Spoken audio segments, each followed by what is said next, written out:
le député, nous avons terminé les orateurs des groupes. Nous en arrivons aux questions. Je vous rappelle que la durée des questions et des réponses est fixée à 2 minutes et qu'il nous faudra être vigilants. Pour le groupe EDI, Monsieur Stéphane Demilly, vous avez la parole. Merci pour 2 questions d'ailleurs. Première question, Monsieur le ministre des Transports. À travers celle-ci, je voudrais d'emblée relever l'incohérence de la politique gouvernementale dans le domaine des transports. Au groupe UDI, nous tenons à rappeler d'une part notre attachement aux grands projets d'infrastructure qui conditionnent selon nous la relance de l'économie et d'autre part la nécessaire adaptation de notre pays aux grands enjeux environnementaux et d'attractivité des territoires. Or, aujourd'hui, la stratégie du gouvernement est incompréhensible dans ce domaine, je le disais.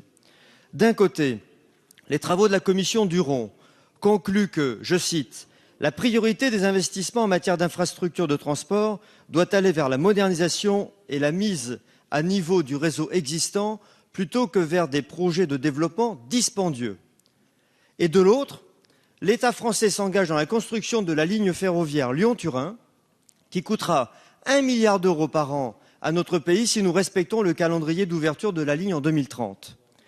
Et par ailleurs, en visite à Marseille, le Premier ministre annonce plus de 3 milliards d'euros d'investissement dans les transports de la métropole marseillaise, comprenant la construction d'une gare souterraine, auxquels s'ajouteront 1,5 milliard d'euros du plan d'investissement d'avenir. Vous avez fait le calcul, cela fait 4,5 milliards au total, excusez du peu. Où est la cohérence dans tout cela?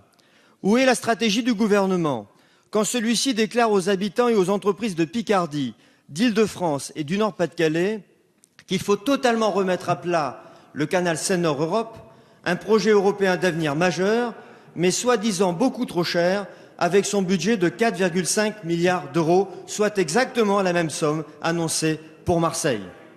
Les euros n'ont semble-t-il pas la même valeur dans le Nord et dans le Sud, et encore moins quand une campagne municipale s'annonce.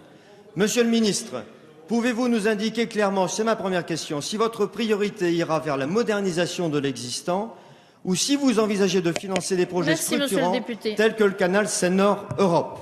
Merci. Ma deuxième...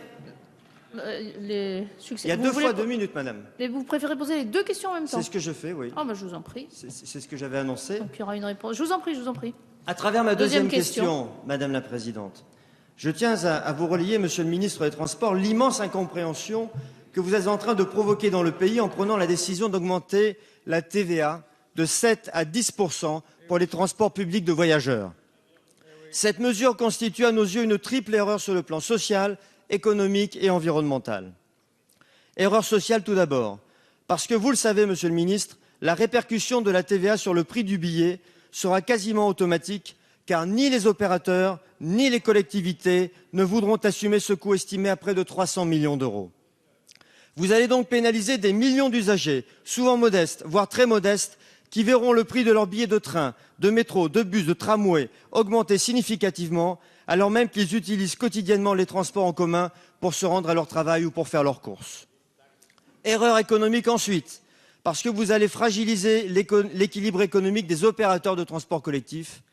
Erreur environnementale enfin, car à l'heure où nous cherchons à encourager les comportements vertueux, vous faites le choix de les pénaliser.